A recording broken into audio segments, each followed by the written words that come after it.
Welcome to the finishing tutorial for your socks. In this we're going to show you how to sew in your ends so you have a most beautifully finished sock.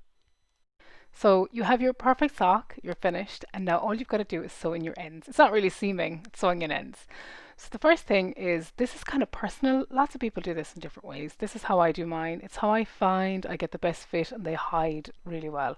So the first thing is I actually go in along and around the stitches of my graft. And what this does is it keeps it flat. Some people go down along the side, of course. I keep it flat and you're not adding any bulk to these stitches. So I go in and out of my bumps of my sock.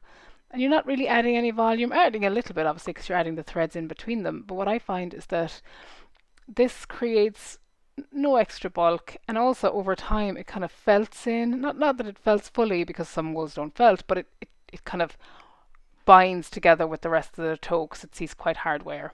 I've never had a problem with this myself. If you're very delicate to what you have in your sock, it might feel a little bit funny, but again, I would just encourage you to give it a try.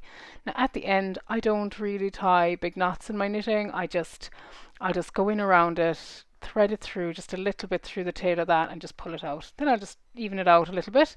I don't have a scissors with me at the moment, and a neat trick I saw somebody doing recently, and I wish I could credit whoever showed me, is when you're sewing in ends and you don't have a scissors, just tie a knot in the end, and I probably tie two knots, and it tells you that you've already sewn in this end and you can just snip it off. Because I think we all have a thing with knitting whereby sometimes you're going to sew in an end, you won't have a scissors, and then you won't remember that you've sewn it in. So the next thing then is to get rid of the tail. Now the first thing you want to do here is, if you have any kind of funniness or unevenness here, you want to use this tail to hide that as you sew it in. So I'm just going to pop in there. I think I'm pretty happy with that edge. And then what I do here is I sew mine down along the back leg of one of the ribs. Again, this is something I like to do. It works really well for me. I've been knitting socks now for a long time and I haven't lost any ends. So just sewing in along the end of it here. So the only thing you're really trying to do is avoid things unraveling, hiding the end and just making it comfortable to wear as well. So you're trying not to add any bulk to your seam, to your sewing in lines. And I find that this works really well. You can't see it at the front because it's hidden by the ridge. And again, you will see people doing this in lots of different ways. And you may even have, if you've been knitting a long time and just happens to be your first time making a sock, um, you'll have a way of sewing in your ends that you like. Then again, I'll just tie my knot in this again. I love this. So, it's only in the last few months I picked this up, and I just think it's the best thing.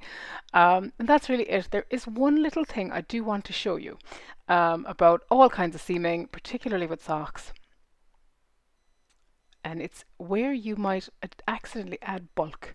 So if you were sewing in an end, I would say not to go over and around your stitches like this, because that can make them thicker. You're trying to get it so that it sits into the into the bumps of the knitting essentially, so that it's not seen, but it also doesn't create any lumps in it. So just to show you that, that's just something I wouldn't recommend doing.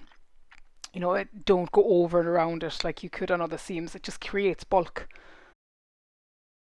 And that's really it. You now have your lovely sock, your ends are sewn in and ready to clip off.